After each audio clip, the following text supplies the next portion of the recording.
Welcome to Wildlife for Sleep, a place where ancient oceans breathe slowly, where shadows drift beneath the waves, and where stories are told, not to awaken the mind, but to gently quiet it if these facts help you relax or slowly drift into sleep. Please like the video, subscribe to Wildlife for Sleep, and share your thoughts in the comments. Your support helps this channel continue creating peaceful, slow science-inspired sleep documentaries. Now settle into a comfortable position, let your breathing soften, and allow the surface world to fade away. Tonight we descend into the deepest waters of the sea, long before the oyster was harvested, long before it was tasted, valued, traded, or named. It existed without meaning, resting quietly at the boundary between movement and stillness, where the sea slows near the floor, where light weakens, and time stretches into something almost unrecognizable. In this early world, nothing watched the oyster, nothing desired it, nothing interpreted its presence. It lived not as symbol, not as resource, but as a simple response to environment, opening, closing, filtering the water that passed endlessly around it. In these ancient seas, before coastlines were settled, before humans learned to read tides, the oyster's life unfolded in near silence. Currents carried microscopic food, sediment drifted slowly downward, and the oyster responded, not with speed, not with intelligence, but with patience. A patience so complete that it barely resembled action at all, its body soft, vulnerable, pressed against the seafloor, protected only by the slow construction of shell, layer by layer, day after day. Without awareness of progress, without urgency, the oyster did not roam, did not hunt, did not flee. It accepted where it settled and built itself there. This acceptance was not choice. It was design. Evolution had shaped the oyster into a being that survived by remaining, by anchoring itself to stone, reef, or sand, allowing the sea to move around it, endlessly, without resistance, without complaint. In a world dominated by motion, tides, predators, storms, the oyster's stillness was extraordinary, not dramatic, not visible, but absolute. While other creatures evolved speed, camouflage, or strength, the oyster evolved time. Its defense was not reaction, but duration. Threats passed, waters shifted, and the oyster remained unchanged in posture, slowly thickening its shell, slowly strengthening its hold. Before meaning, before metaphor, before pearl, the oyster's existence was purely physical, a cycle of opening and closing, filtering plankton, expelling waste, repairing shell, responding to salinity, temperature, and pressure. It did not know the sea, it was shaped by it, molded by chemistry, calcium, and repetition. Its life measured not in events, but in continuity. In those early ages, the ocean floor was crowded with similar lives, countless organisms living slowly, invisibly, beneath waves that never acknowledged them. The oyster was one among many, unremarkable, unnoticed. And that anonymity was its safety. Predators sought movement, scent, vibration. The oyster offered none. It blended into stone, becoming part of the landscape rather than a figure within it. Time moved differently here. Days and nights passed without light cues as seasons shifted through temperature and chemistry rather than color.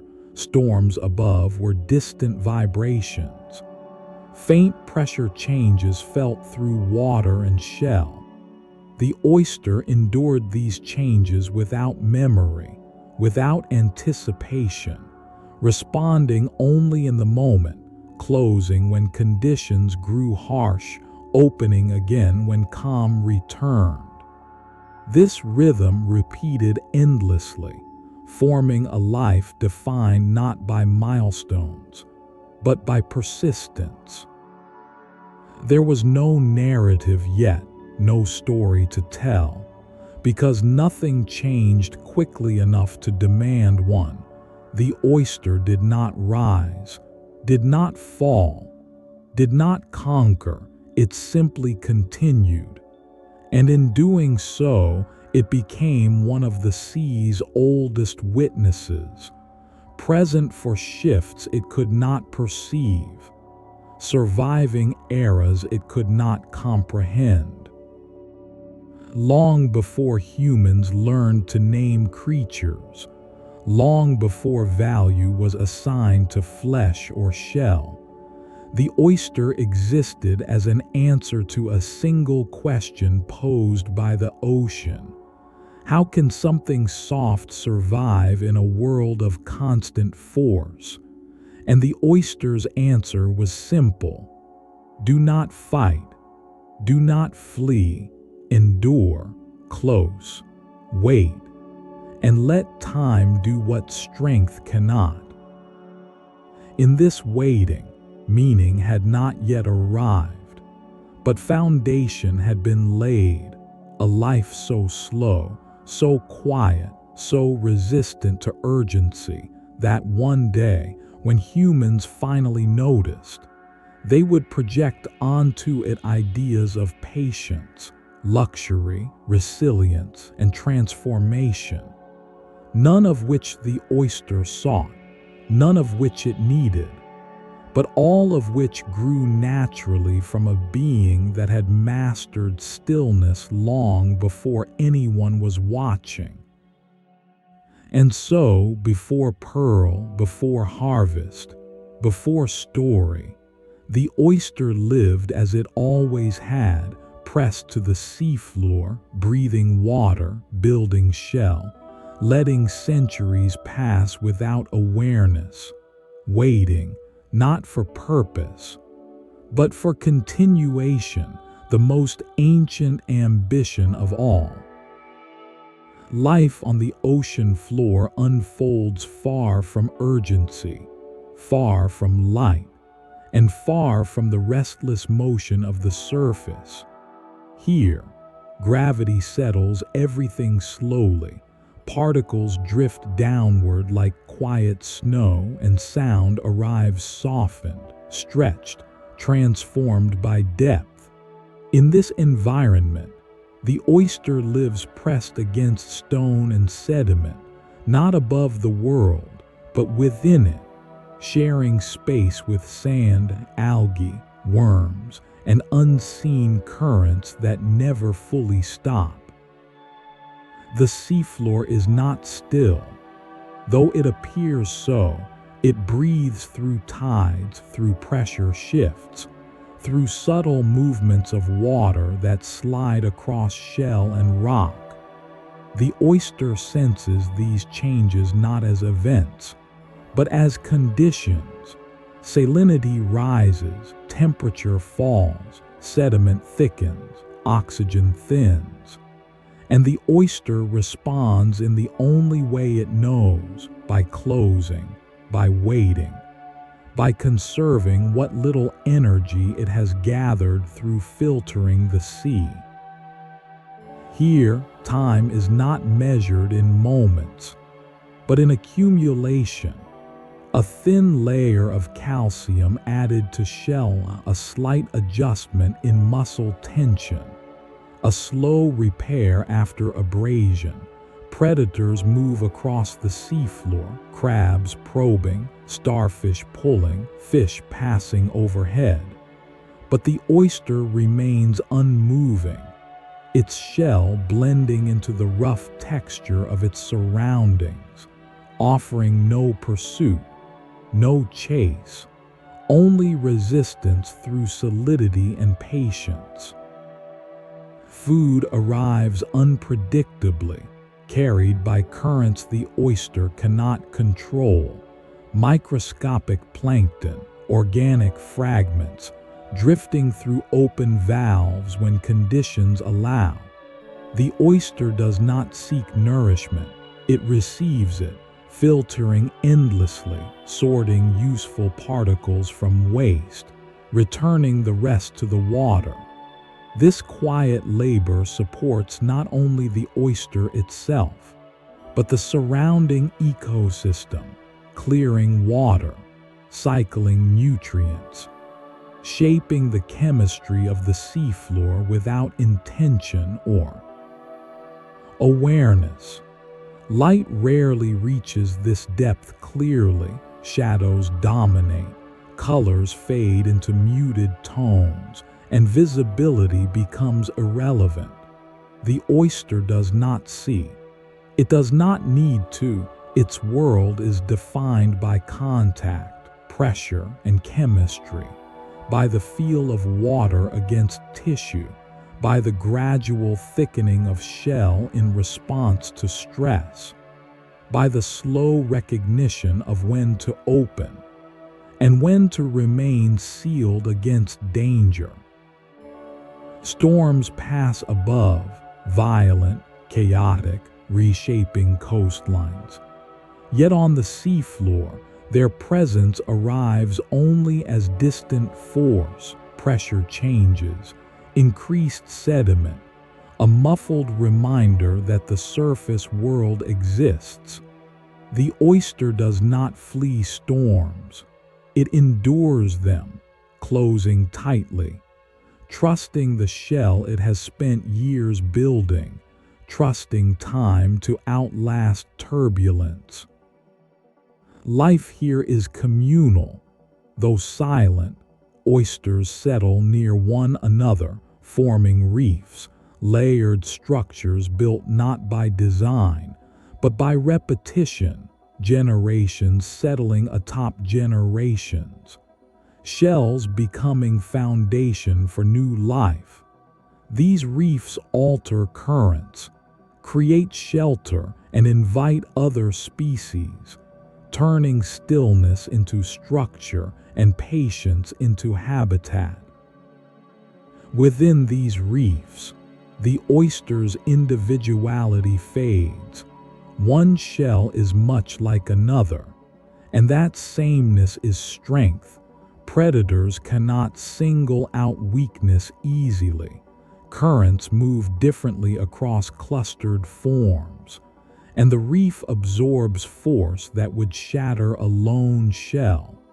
The oyster survives not through dominance, but through quiet cooperation, an unspoken alliance shaped by proximity rather than intention. Death comes silently here. Shells crack, tissue fades, and remains become part of the seafloor.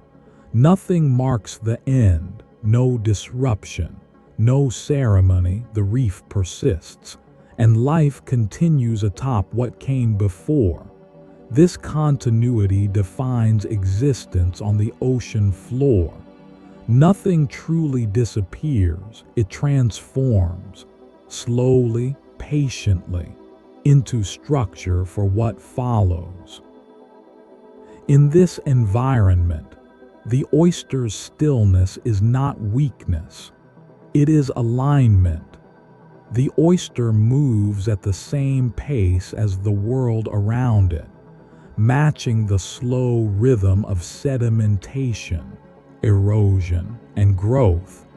Where speed would be wasteful, patience becomes efficiency.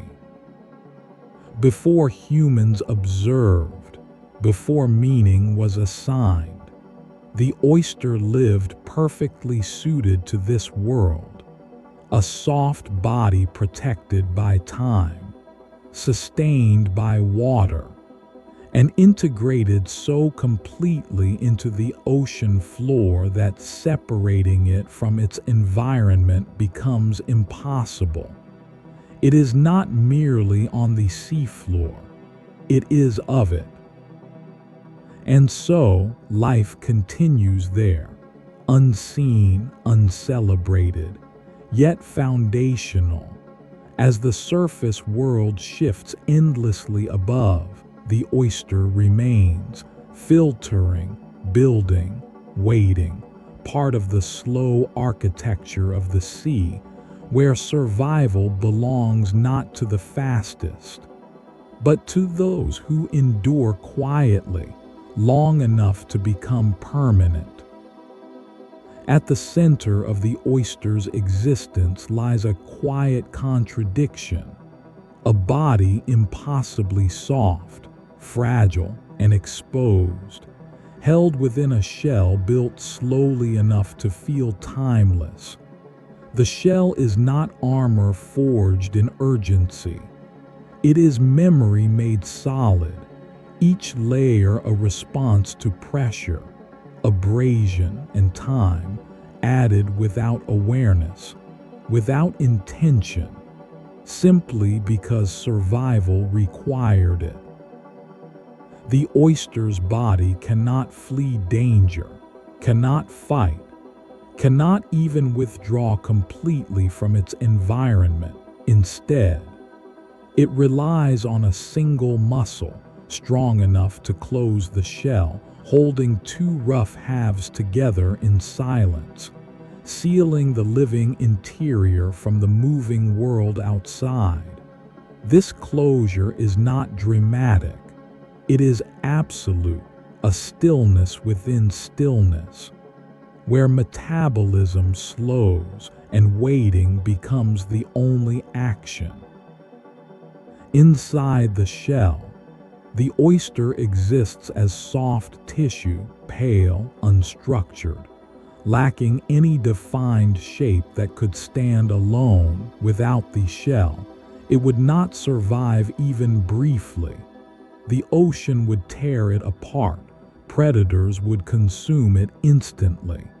And yet, this softness is essential. It allows the oyster to filter water efficiently, to sense subtle chemical changes, and to respond gently to conditions that shift without warning. The shell itself tells a long story, not through markings meant to be read, but through thickness, irregularity, and scars, places where cracks once formed, where damage occurred, where the oyster repaired itself slowly, imperfectly, layer upon layer. The shell is never smooth, never symmetrical, because life in the sea is never even. Every rough edge marks survival rather than flaw. Calcium drawn from seawater becomes structure. Minerals settle into place, hardening over months, years, decades. The oyster does not build the shell, it becomes it, inseparable from the process. Growth and protection woven together so completely that one cannot exist without the other. This is not construction, it is accumulation. The outer surface of the shell blends into rock and reef, rough, dull, often coated in algae, barnacles, and sediment, making the oyster nearly invisible. Predators searching for motion pass by, eyes sliding over texture that offers no distinction. The shell's lack of beauty is its camouflage, a quiet refusal to stand out. Inside, the oyster's internal rhythm continues. Water flows in, passes across gills. Microscopic food is captured, sorted, absorbed, and expelled. This process repeats endlessly, quietly, sustaining not only the oyster, but the water around it. Each oyster filters liters of seawater daily, clarifying, cycling, purifying without awareness or recognition. The shell opens only when conditions allow, when salinity is right, when temperature is stable, when danger feels distant. This sensitivity is not conscious, but precise. The oyster's body responds to chemistry as instinctively as lungs respond to air. Opening becomes trust, closing becomes caution, both governed by environment rather than choice. When danger approaches, vibrations, shadows, pressure changes, the shell snaps shut instantly, sealing the soft body away. Predators may pry, pull, or batter, but time favors the oyster. Starfish tire, crabs lose patience, and the shell holds, not because it is strong in isolation, but because strength has been layered slowly enough to resist sudden force. Within this closed space, the oyster waits, metabolism slowed, energy conserved. The world outside continues. Storms pass, predators move on, sediment settles, and eventually, the shell opens again, quietly, without triumph, without relief, simply resuming existence where it paused. This cycle, open, filter, close, wait, defines the oyster's life more than any event.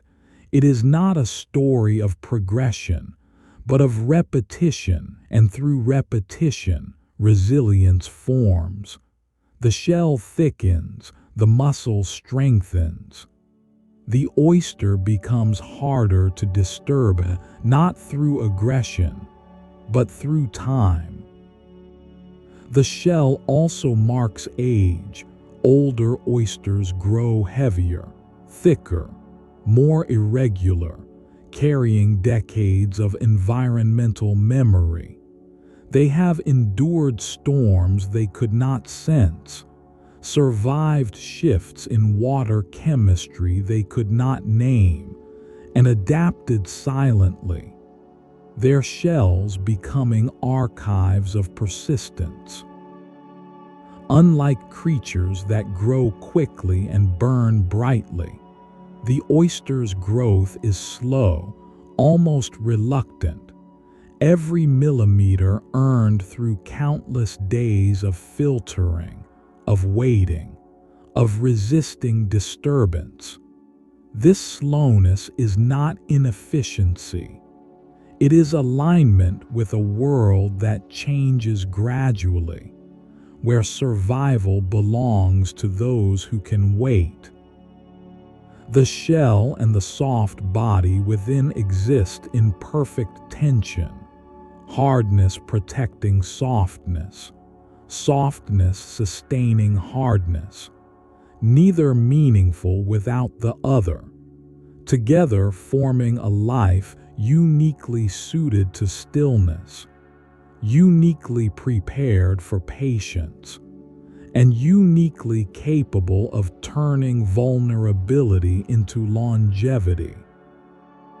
Before humans pried shells open, before pearls were sought, before taste and value entered the equation. The oyster lived complete within this balance. Soft life protected by hard time, breathing water, shaping shell, and enduring quietly, exactly as the ocean required. In a world defined by movement, the oyster survives by refusing to move. While tides surge, predators roam, and storms reshape coastlines, the oyster remains anchored, pressed against stone or reef, committed fully to place. This stillness is not passive, it is deliberate in design, a survival strategy refined over millions of years, where energy is conserved, exposure is minimized, and attention is turned inward rather than outward. The ocean rewards motion in many creatures: speed to escape, agility to hunt, intelligence to adapt quickly. But the oyster follows a different logic entirely. It does not compete. It does not chase opportunity. It allows opportunity to pass through it, filtering nourishment from water that would move regardless. Survival achieved not by action, but by endurance. Stillness reduces notice. Predators are drawn to vibration, to movement, to change. The oyster offers none. Its shell blends into reef and rock, becoming part of the environment rather than a figure within it. Many predators pass directly over oysters without recognition, their senses sliding across texture that does not signal life. Invisibility achieved not through camouflage, but through patience. Energy in the ocean is costly. Every movement requires fuel, and fuel is unpredictable. The oyster's stillness minimizes expenditure. Its heart beats slowly. Its metabolism adjusts downward when conditions are harsh, when food thins. When oxygen drops, the oyster closes and waits. This waiting can last hours, days, even weeks, without harm. A feat impossible for creatures dependent on constant motion. Storms above churn the sea violently, waves crash, currents accelerate, sediment clouds the water. Yet the oyster remains, shell closed, anchored firmly, its stillness allowing force to pass over rather than through. Movement invites breakage, stillness allows endurance. The storm expends itself, and the oyster opens again, unchanged in posture, older by a moment, but intact. This survival through stillness reshapes time itself. For the oyster, urgency dissolves. There is no deadline, no chase, no anticipation, only response. The present moment repeated endlessly. Conditions worsen, close. Conditions improve, open.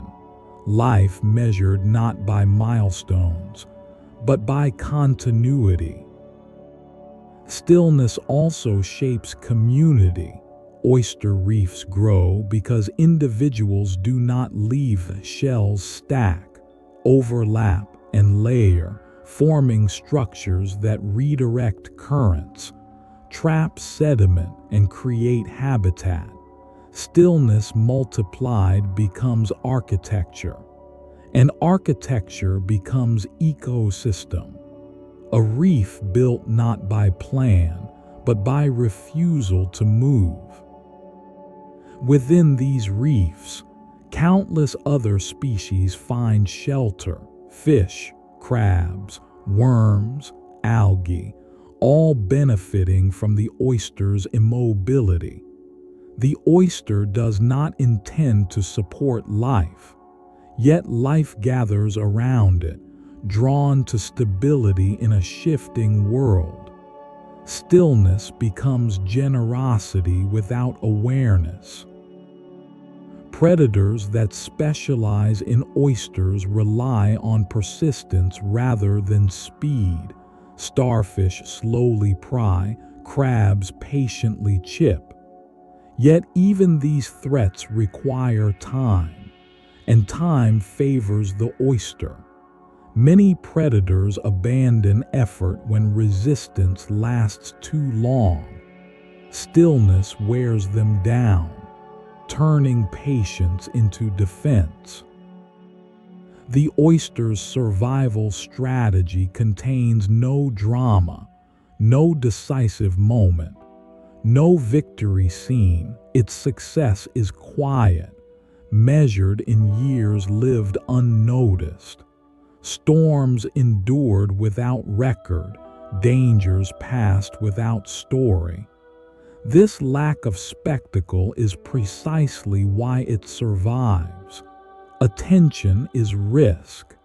Obscurity is safety. In human terms, stillness is often mistaken for weakness, inactivity for failure. Yet the oyster contradicts this instinct. It demonstrates that remaining can be stronger than pursuing, that endurance can outperform speed, and that survival does not always belong to the most active, but to the most patient. Evolution shaped the oyster not to respond quickly, but to respond appropriately, closing when danger rises, opening only when conditions allow. This restraint avoids unnecessary exposure, unnecessary energy loss, unnecessary risk. The oyster does not seek optimal conditions. It waits for sufficient ones, and that is enough.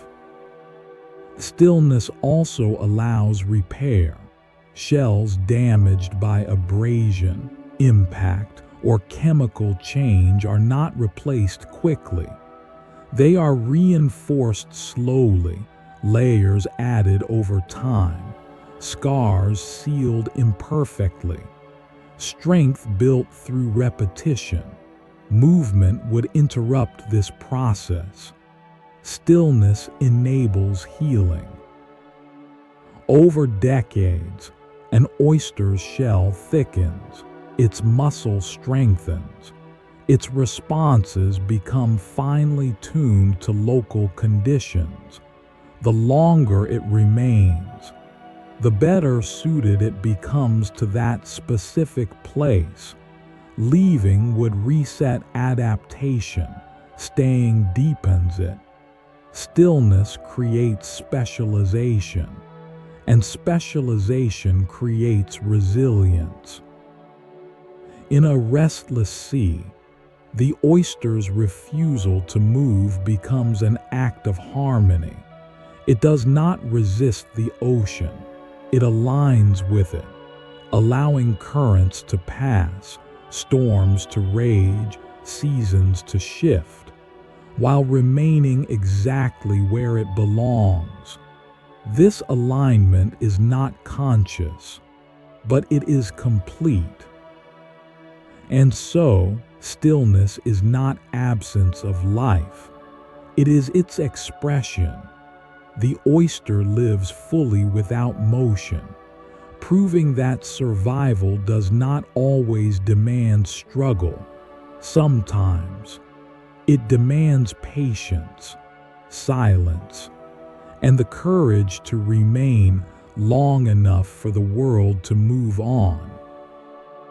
Within the quiet interior of the oyster, far from light, far from motion. Something unexpected can begin, not as beauty, not as intention, but as disturbance.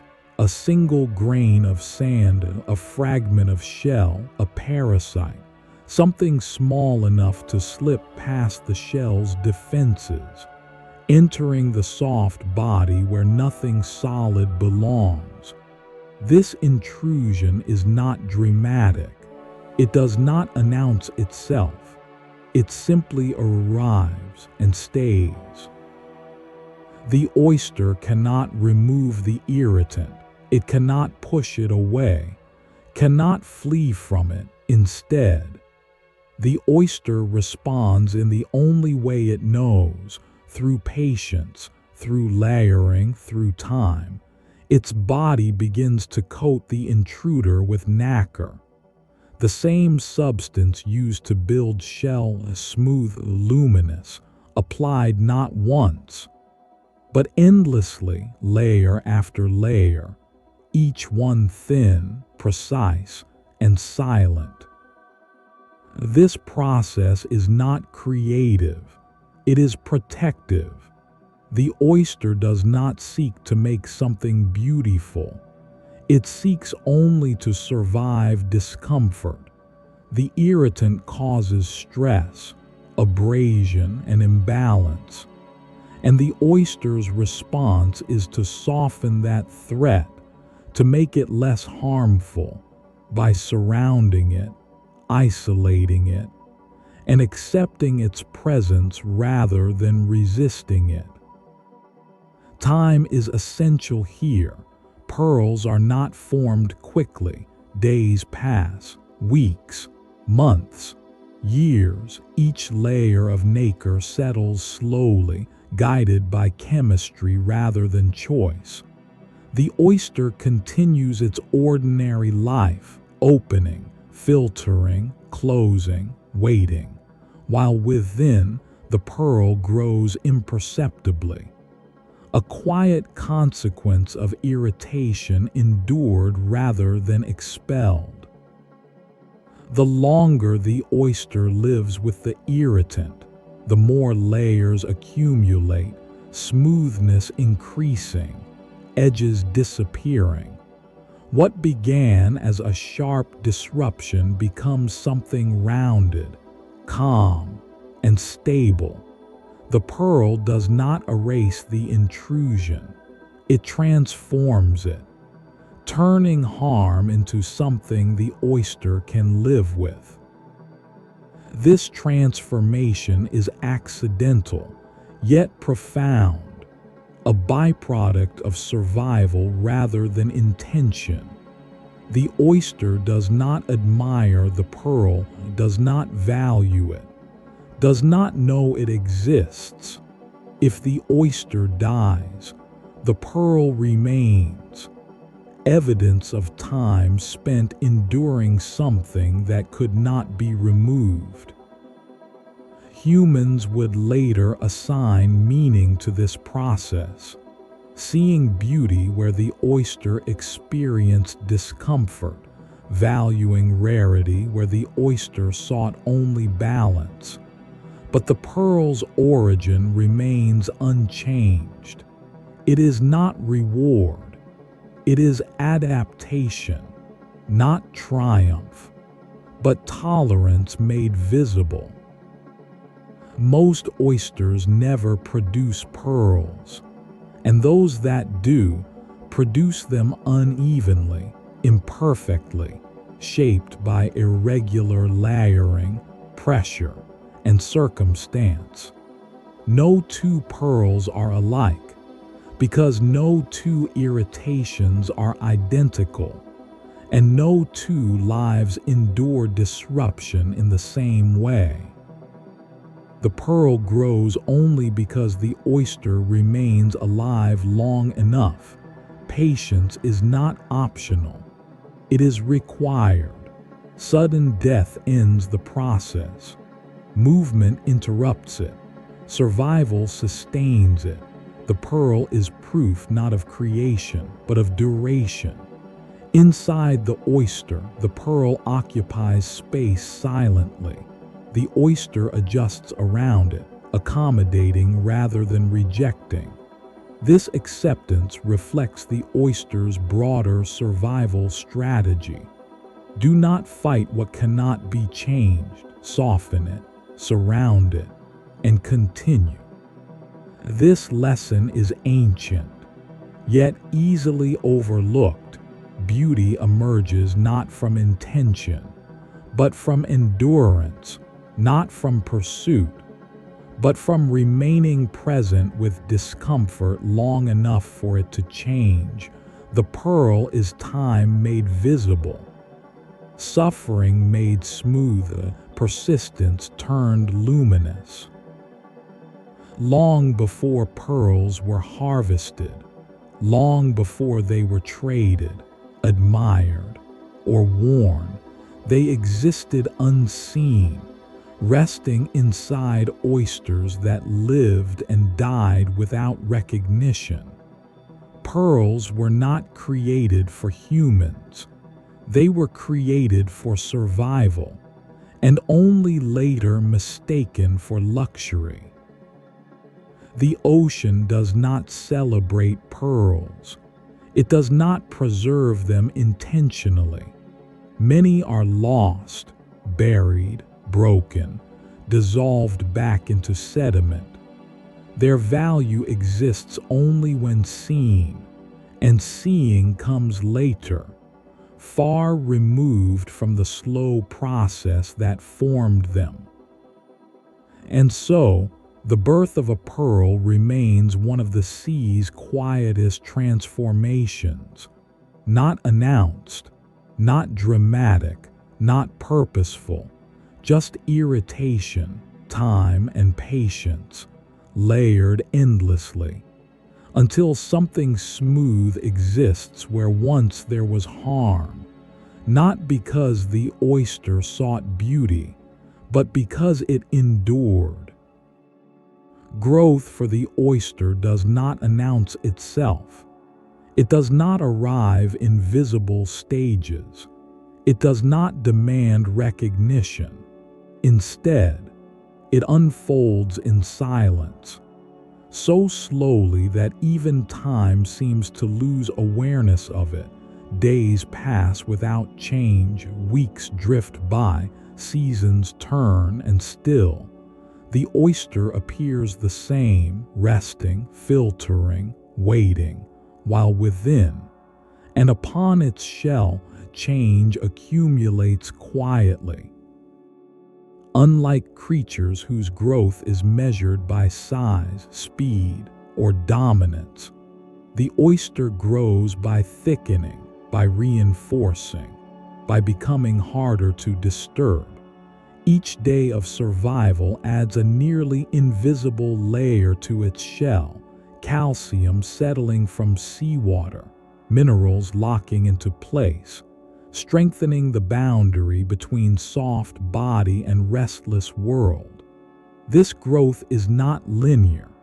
It pauses when conditions are harsh, resumes when balance returns, adapting its pace to the sea's rhythm rather than imposing its own.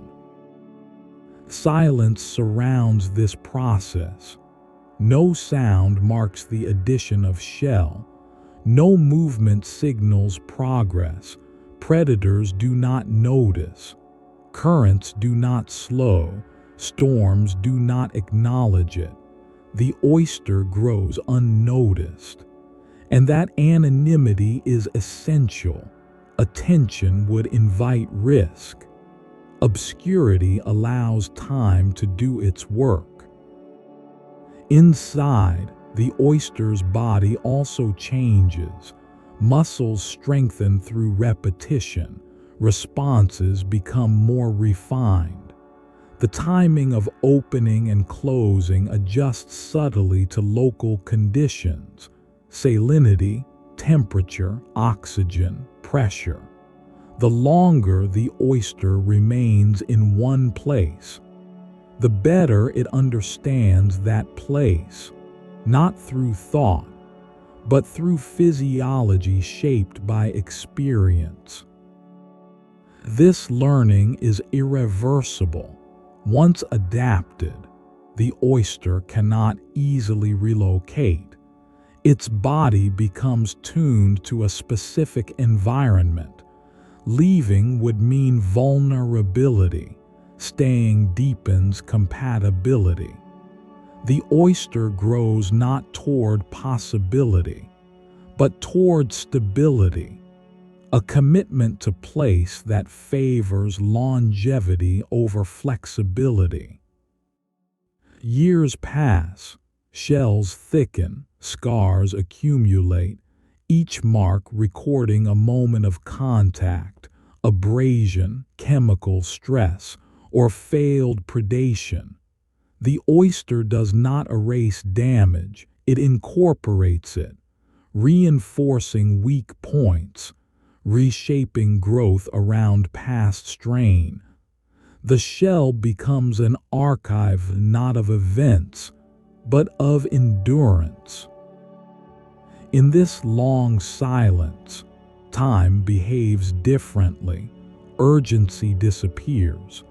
There is no anticipation of future reward, no expectation of transformation. Growth is not a goal. It is a side effect of remaining alive. The oyster does not grow to become something else. It grows to remain itself. This kind of growth contrasts sharply with human ideas of progress, which favor speed, visibility, and milestones. The oyster offers a different model, one where value accumulates quietly, strength forms gradually, and survival itself is the measure of success. The long silence also protects the oyster psychologically. There is no awareness of delay, no frustration with slowness. The oyster exists entirely in present conditions, responding, adjusting, waiting.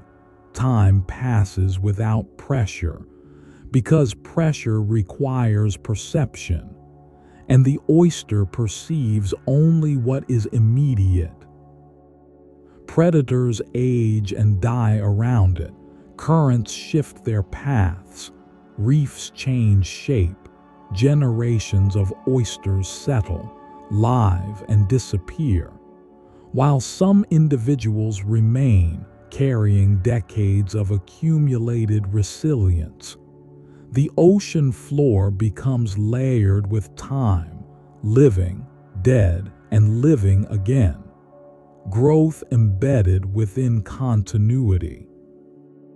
This silence explains why oysters can live so long, decades in some species.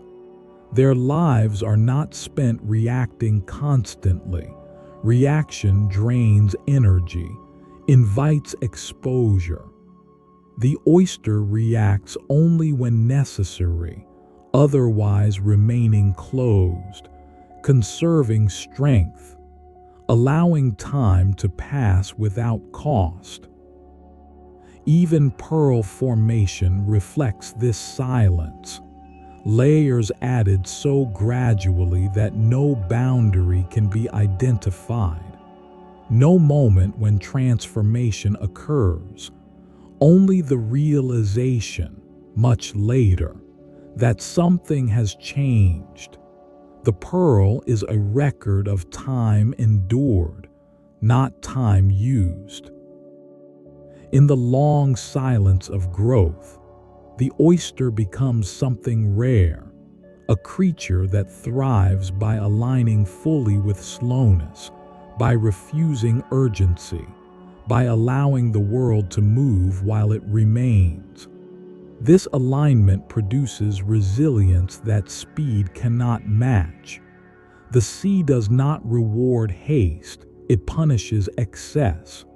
The oyster understands this without knowing it, Its growth is cautious, conditional, and patient.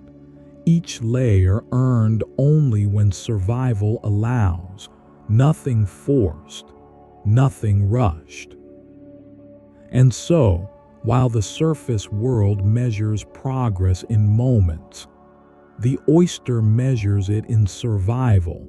Each day lived is growth enough. Each season endured is success. The silence surrounding this process is not emptiness. It is the space where endurance becomes possible. In that silence, the oyster continues, unchanged in appearance, yet profoundly altered within, stronger, thicker, more settled, proof that not all growth is visible, and not all strength announces itself. Life for the oyster unfolds under constant pressure, not dramatic, not immediate, but persistent. Predators move across the seafloor with quiet intent, crabs testing edges of shell, starfish applying slow, patient force, fish probing with mouths that search for weakness. None of these encounters are sudden battles. They are contests of time, and the oyster survives not by overpowering, but by outlasting. When a predator arrives, the oyster does not panic, it does not flee, it closes, muscle tightening, shell sealing. A simple action repeated countless times over a lifetime. Starfish may cling, applying suction, pulling steadily, minute after minute, hour after hour. But endurance favors the oyster. Predators tire, hunger shifts attention elsewhere. And the shell holds, not because it is perfect, but because it was built slowly enough to resist sudden demand. Crabs chip, testing angles, striking again and again. Yet even repeated blows take time, and time is the oyster's ally. Many predators abandon effort when reward feels uncertain. The oyster's stillness denies feedback. No movement, no sound, no signal of progress, and uncertainty weakens resolve. Endurance becomes invisibility. Storms bring a different kind of threat, not targeted, not intentional, but overwhelming in scale. Waves above grow violent, currents accelerate, sediment lifts and move, shells collide, reefs shift. The oyster feels this as pressure, vibration, darkness thickened by clouded water. Its response remains the same: close, hold, wait. Storms expend energy quickly. But the oyster's resistance is measured in patience. When turbulence passes, the shell opens again, unchanged. Purpose, older only by the time endured. Some oysters are torn free, displaced, buried. Many do not survive. Endurance does not guarantee survival. It only improves the odds. The sea makes no promises. Yet those that remain do so not by chance alone, but by alignment with the world's rhythm. Storms pass, predators move on, and the oyster's strategy remains valid because it does not depend on control, only on time. Predation and weather together shape shell form, scars accumulate, edges thicken, weak points are reinforced. The oyster's body remembers stress not through thought, but through structure. Each encounter leaves trace, incorporated rather than erased, endurance written into shape. Even when death comes, it arrives quietly. Shells crack, tissue fades, remains settle, becoming part of reef or sediment. No disruption follows. The ecosystem absorbs loss instantly. This too is endurance, not of the individual, but of the system. Oysters live, die, and support others without pause, continuity replacing singular survival. Storms rearrange reefs, shifting layers built over decades. Yet new oysters settle, attach, and begin again. Endurance extends beyond one life. It exists across generations. Persistence without memory, survival without legacy. The oyster does not distinguish between threat types, predator, storm, chemical change. All are conditions to be endured. Response remains consistent, close, conserve, wait. This simplicity is strength. Complexity invites error. The oyster avoids it entirely.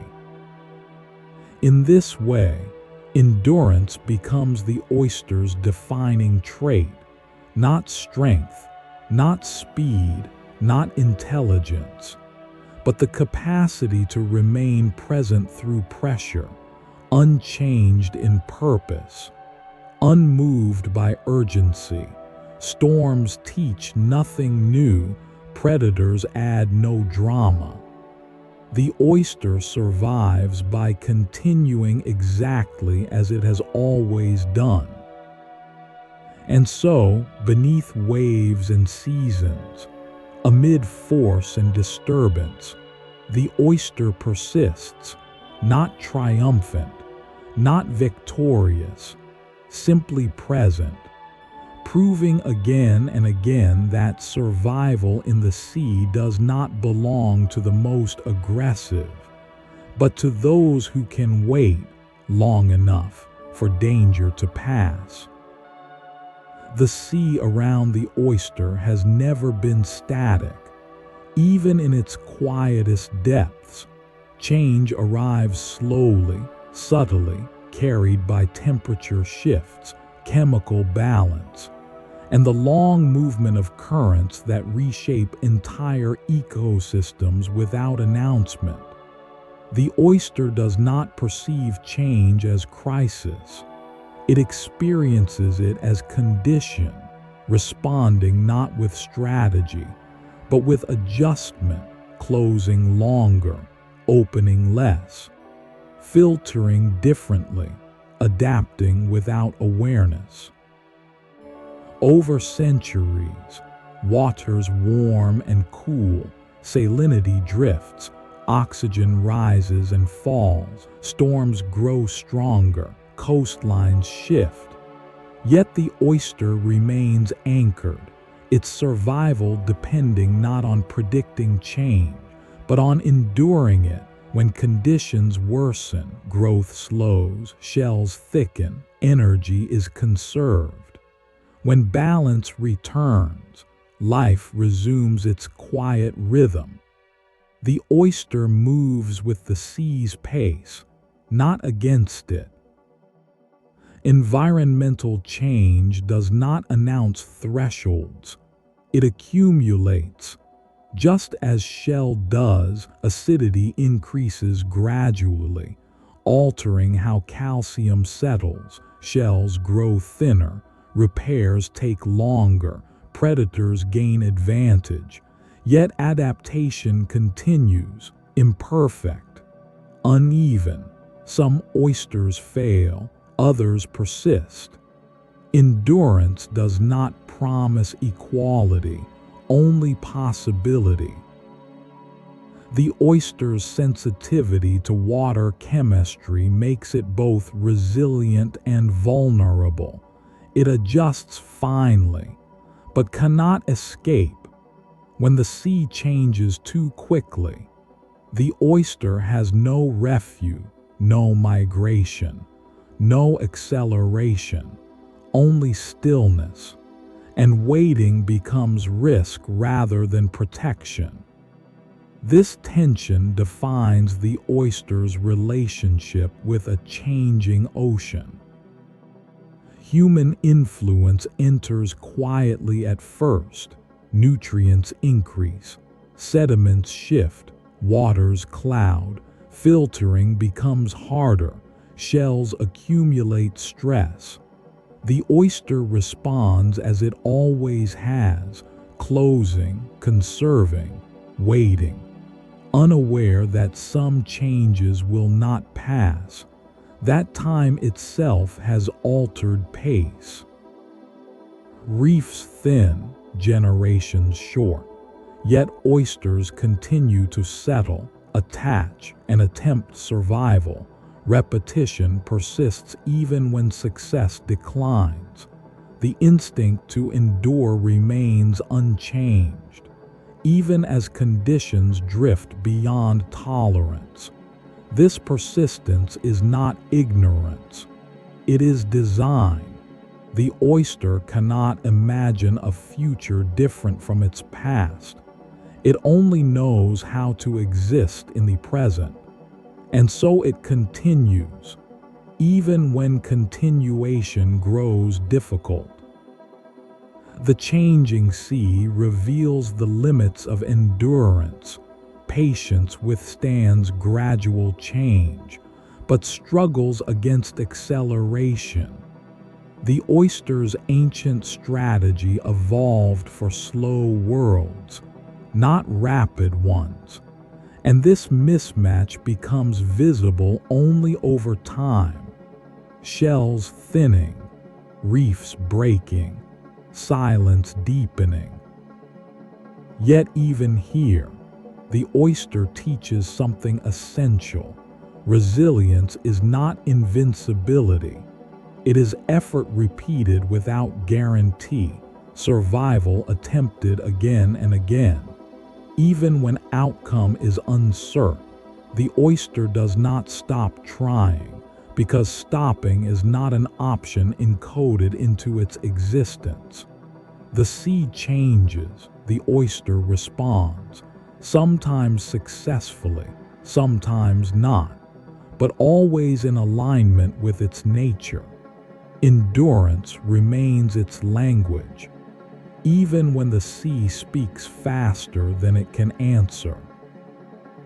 Long before the oyster was measured, regulated, or farmed, human hands reached into shallow waters with curiosity rather than calculation, gathering shells from tidal flats, prying them from rocks at low tide, not for luxury, not for symbolism, but for nourishment. The oyster entered human awareness quietly, as food first, sustenance drawn from the edge of land and sea where patience met hunger.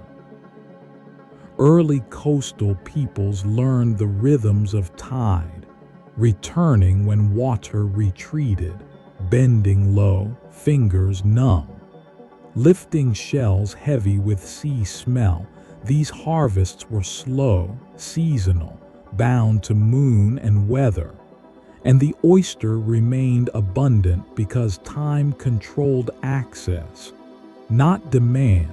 Shells piled into middens, layered records of meals shared over generations, evidence not of conquest, but coexistence. Human harvest mirrored the oyster's own pace, waiting for tide, working briefly, then leaving the reef to recover. This rhythm preserved balance without intention. Knowledge passed quietly, where to gather, when to stop, which places to leave untouched. The oyster's stillness shaped human behavior, teaching restraint through accessibility rather than instruction. As societies grew, tools improved, demand increased, harvest expanded. Yet for centuries, limitation remained natural, distance, weather, effort, all constrained extraction. The oyster continued to endure because time still governed access, reefs rebuilt, shells layered, patience remained possible.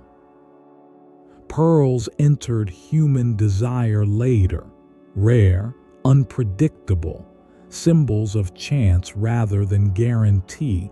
Divers risked breadth, depth, and darkness, not knowing whether reward awaited.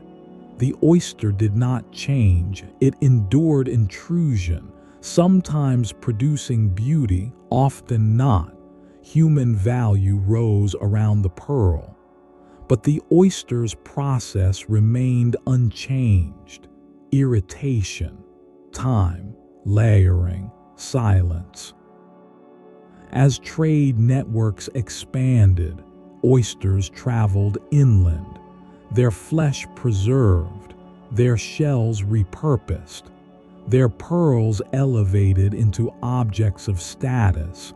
Meaning grew, but slowly, unevenly, always limited by the oyster's pace.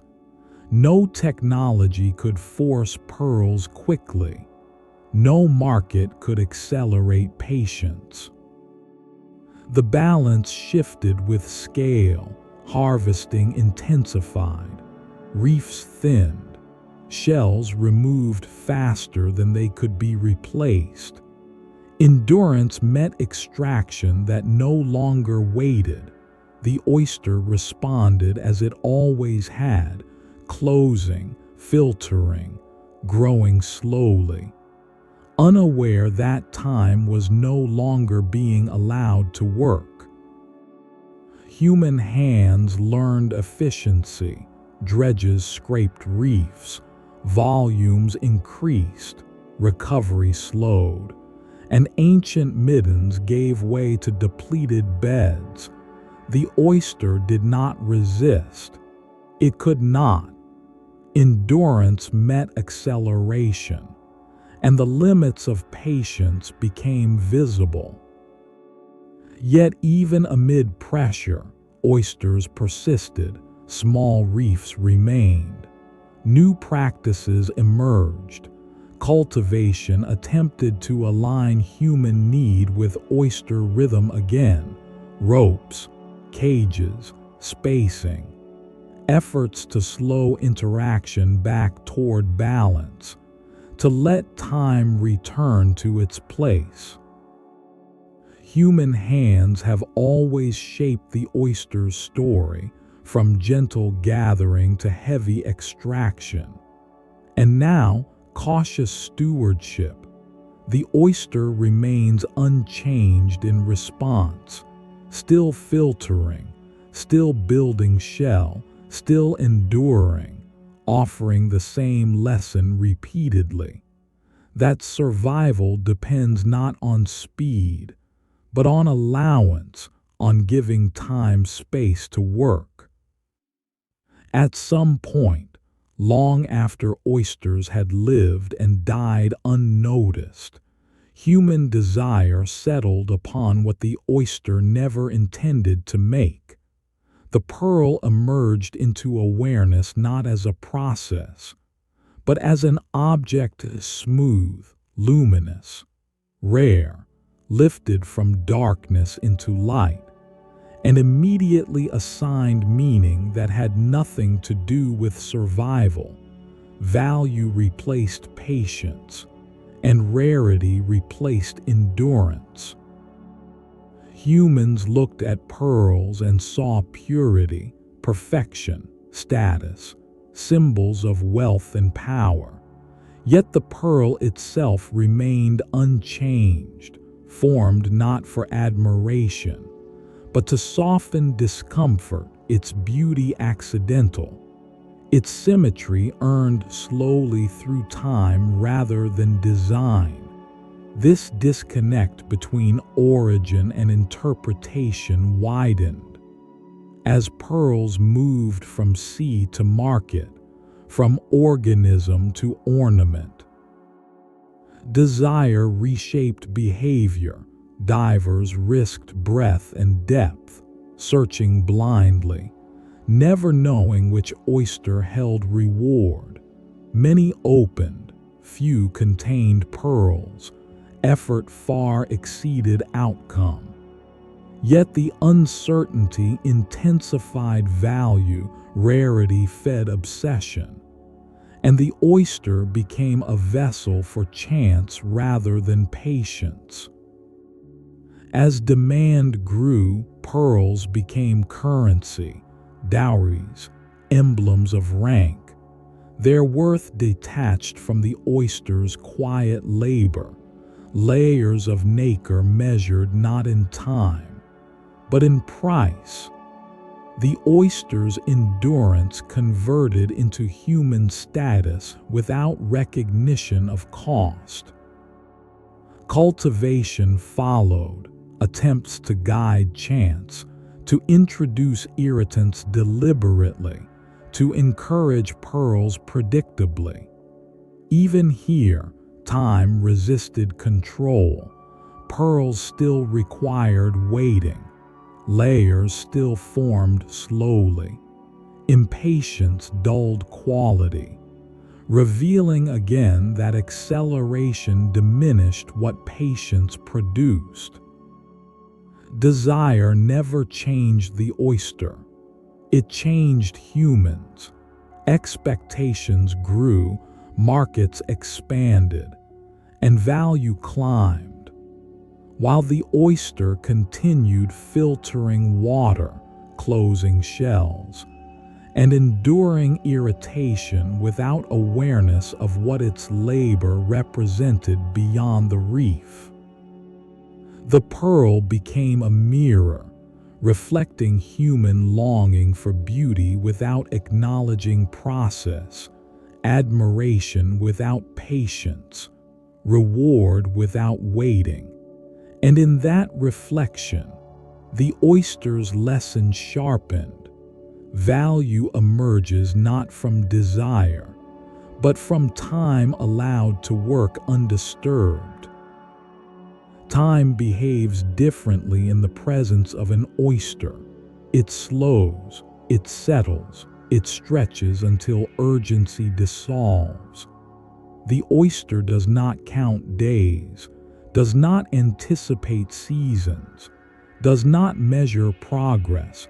It exists entirely within duration, and through that existence, it reveals a form of time rarely honored by the surface world, time that does not rush toward outcome, but accumulates quietly, layer by layer, breath by breath, tide by tide.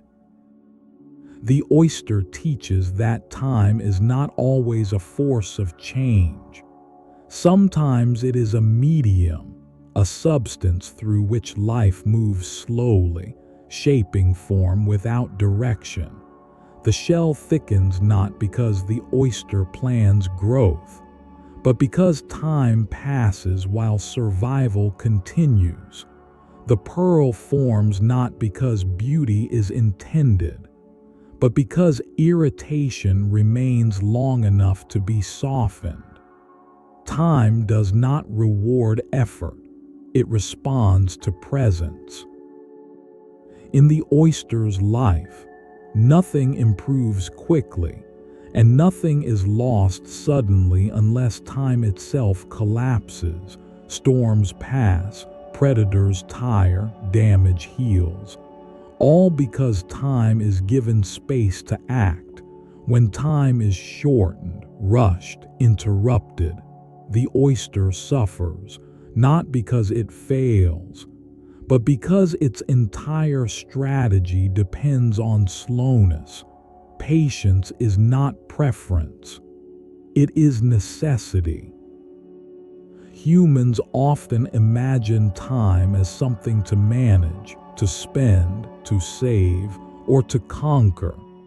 The oyster offers a different understanding. Time is something to inhabit, to remain within, to allow to pass without resistance. The oyster never tries to get ahead of time.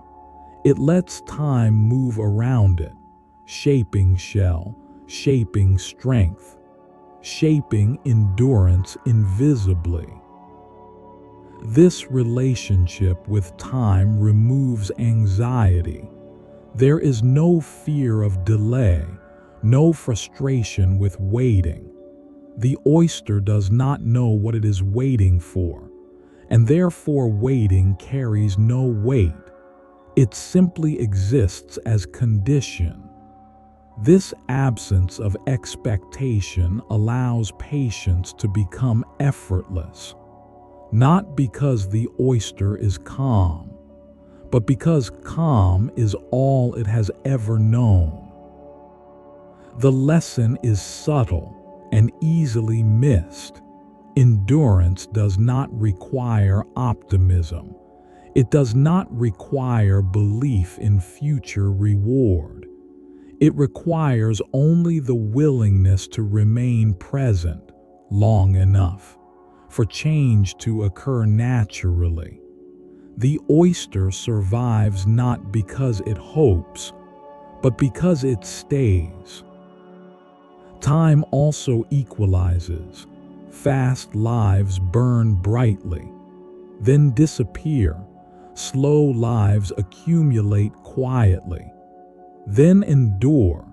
The oyster's long presence across centuries reveals how slowness can outlast intensity, how patience can become permanence, and how remaining can shape the world more deeply than striving.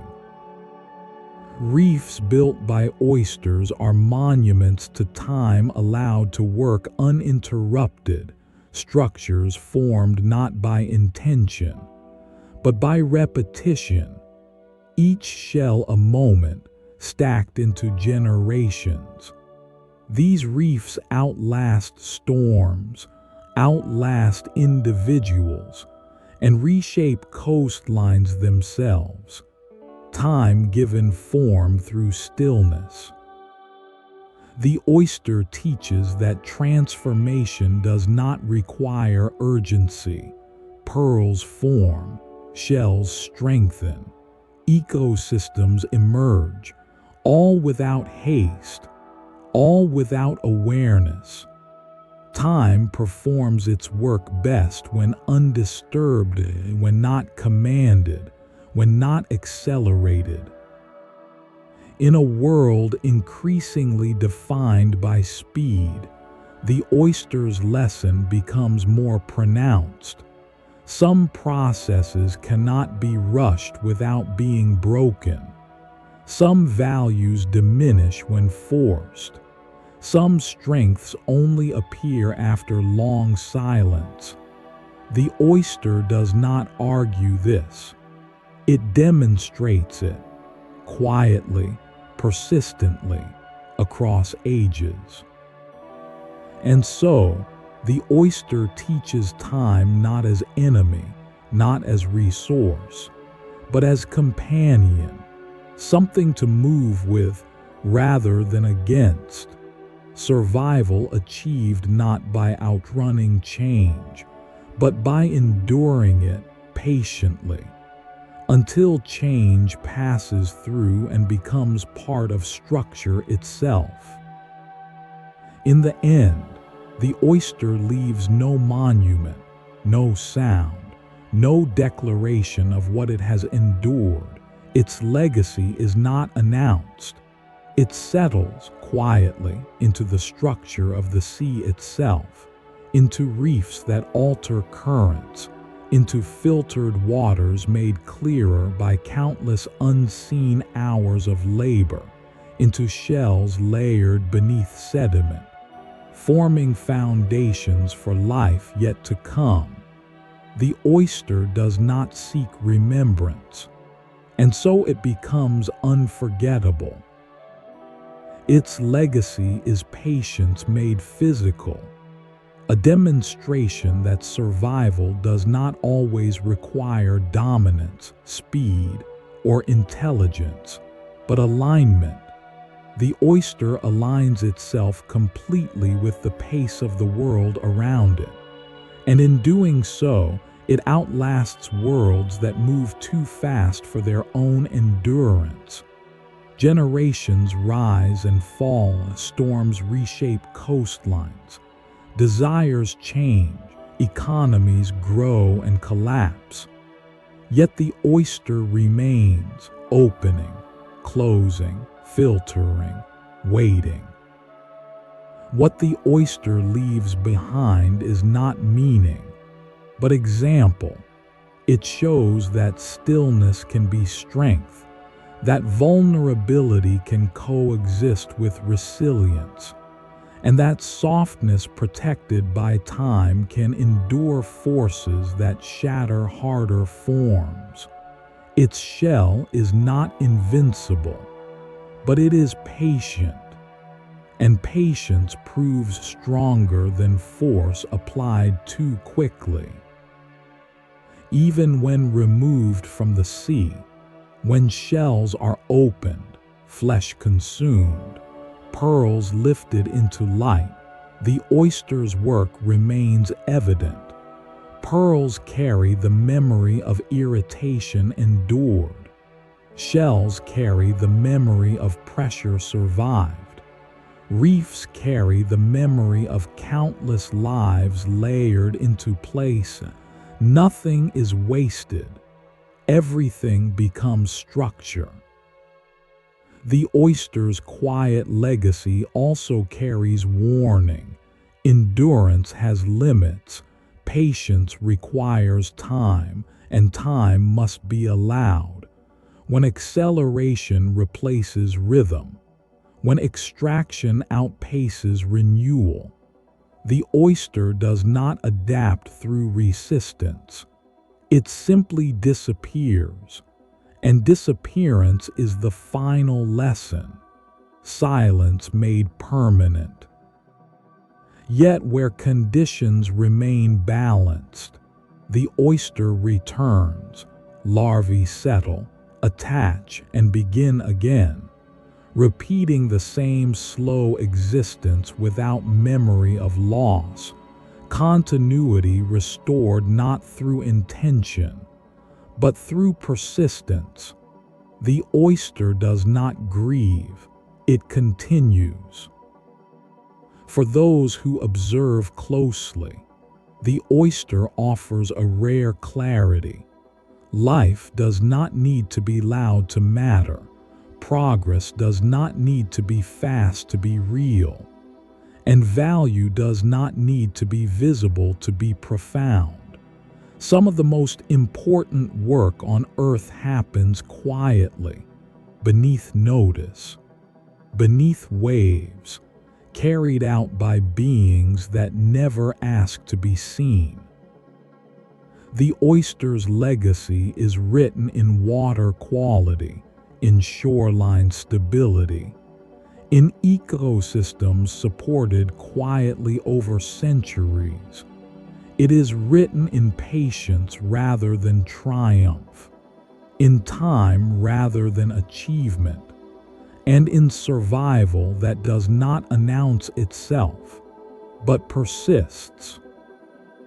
And so, when the tide pulls back, when shells rest half buried in sand, when reefs lie unseen beneath moving water, the oyster's story continues, not as narrative, but as presence. A reminder that endurance does not always roar.